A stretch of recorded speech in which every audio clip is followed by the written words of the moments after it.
You're standing in a parking lot outside Flagstaff, 3 nights without sleep, and the phone in the cab of your Peterbilt is flashing. The company is calling, and the dispatcher's voice is shaking. You don't have what's on the bill of lading in your trailer. Your hands are sticky from cold coffee from the gas station. There's 200 grand in the back of the truck, and a possible federal lawsuit is looming ahead. How the hell did you get to this point? You're 9. You live in Toledo, Ohio, in a house where your father fixes refrigerators and your mother counts cents on milk. In the winter, the battery plays chess with itself. It either heats you or doesn't. You've got the smell of engine oil in your father's garage in your memory for the rest of your life. You're 15. Algebra is your personal executioner. Your teacher, Mrs. Kowalski, gave you a C- on your test because you mixed up the signs. You don't have any friends, but you have Dave, your neighbor who collects toy trucks and shows you maps of routes all over America. You don't know yet that this is a prophecy. You're 18.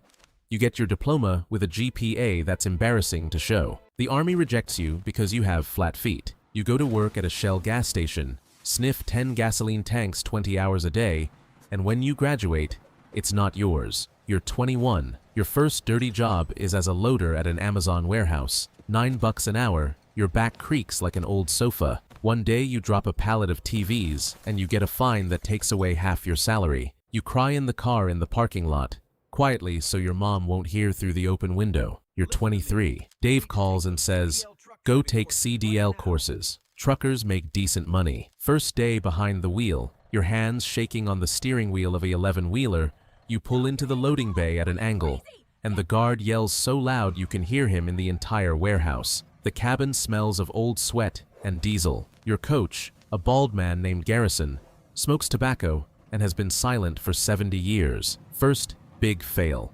You're 24. You forget to check the height of a bridge in Pennsylvania and slam the top of your trailer into a concrete beam. Glass shatters all over the road. The cops are coming in a minute, and you wait, ready to lose your job forever. The dispatcher swore at you on the phone for a year, but the company wrote it off as a workplace hazard. You weren't fired, miraculously. A wild cargo incident.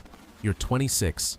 You're transporting a shipment of frozen shrimp from Louisiana to Chicago, and the reefer breaks down in the middle of the night in Arkansas. The smell of rot seeps through the cabin vent.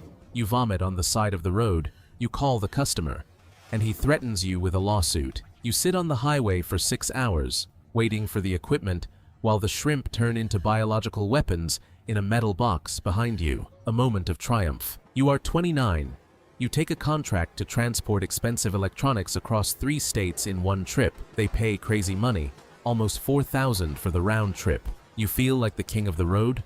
Buy a new blue cap that presses on the back of your head, and you generally take risky routes directly, without consulting the company, in order to catch more flights and earn more. And then you return to Flagstaff. The dispatcher is telling the truth. In your last load, which you took directly, without company documents, there were not spare parts, but smuggled cigarettes. Someone set you up through an intermediary you trusted too much because they were chasing a quick buck. The fine they write you out will wipe out all your savings in 3 years. The company breaks the contract.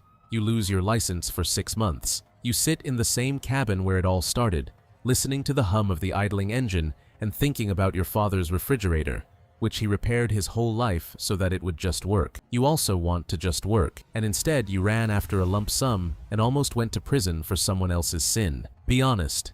How many times have you taken an easy contract yourself without asking what's really in the box?